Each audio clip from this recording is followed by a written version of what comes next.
హల్లెలూయా! దేవునికి స్తోత్రం. దేవుడైన యేసు ప్రభువారు ఈరోజు మనకు పరిశుద్ధ గ్రంథం నుంచి ఇస్తున్న వాగ్దానము సామెతల గ్రంథం 19వ అధ్యాయం 11వ వచనం. ఒక్కని సుబుద్ధి వానికి దీర్ఘశాంతమునిచ్చును, తప్పులు క్షమించుట అట్టి వానికి ఘనతనిచ్చును.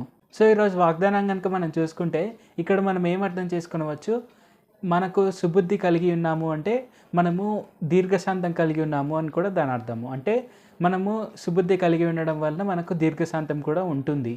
సో దీర్ఘశాంతం కలిగి ఉండడం వల్ల ఏమవుతుంది అంటే మనకు ఓర్పు పెరుగుతుంది.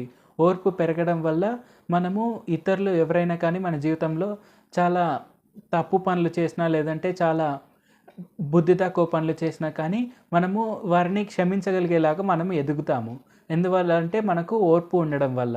ఆ ఓర్పు ఉండడం వల్ల మనకు సుబుద్ధి కలిగి ఉండడము అనేది ఉంటుంది. కాబట్టి మనం ఏం అర్థం చేసుకోవాలి అంటే మనం ఎప్పుడు కూడా దేవుని దగ్గర నుంచి నేర్చుకునేది ఏంటంటే మనము సుబుద్ధి కలిగి ఉండాలి.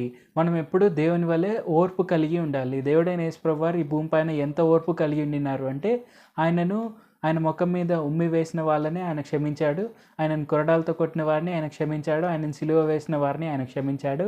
ఆయనను ఎంతగానో తిట్టిన వారిని కూడా ఆయన క్షమించాడు. అంత విశ్వాసము, అంత ఓర్పు ఆయనకు ఉన్నింది. కాబట్టి మనం ఏం అర్థం చేసుకోవాలి అంటే ఆయన పిల్లలమైన మనము ఆయన వలె ఓర్పు కలిగి ఉండాలి. అది మనకు ఎంతో ముఖ్యమైన విషయము. తప్పకుండా అలాగ పాటిద్దాము. ప్రార్థన చేసుకుందాం. పరిశుద్ధ జీవాధిపతి జీవంగల దేవా యేసయ్య, మేము ఎంతగానో ఓర్పు కలిగి ఉండేందుకు సాయం చేయండి. ఎందుకంటే మేము మీ పిల్లలము అని మీరు మాకు తెలియపరిచినందుకు వందనాలు తండ్రి. యేసయ్య, మీరు ఈ భూమి పైన మిమ్మల్ని కొరడాలతో కొట్టిన వారిని, మిమ్మల్ని ఉమ్మి వేసిన వాళ్ళని, అలాగే మిమ్మల్ని ఎంతగానో దూషించిన వారిని కూడా క్షమించారు అని తెలియపరిచినందుకు వందనాలు తండ్రి.